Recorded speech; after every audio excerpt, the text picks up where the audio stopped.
மான்மனேய அன்பு வணக்கம். இப்பதிவில் பக்தி என்றால் என்ன என்பது பற்றி ஒரு சிறு விளக்கத்தினை பார்ப்போம். அன்பர்களே, பக்தியாலும் ஞானம் பெறலாம்.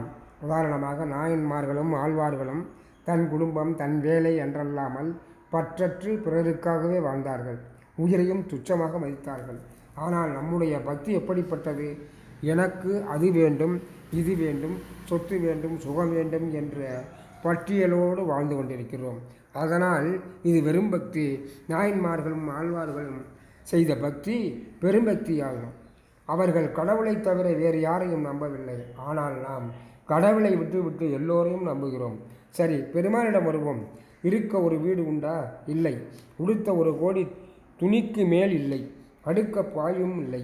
கொடுத்த காசையும் கிணற்றில் எறிந்தார். எனவேதான் தோன்றியும் தோன்றாத ஞான தேகத்தை பெற்றார். அருட்பெரும் ஜோதி, அருட்பெரும் ஜோதி.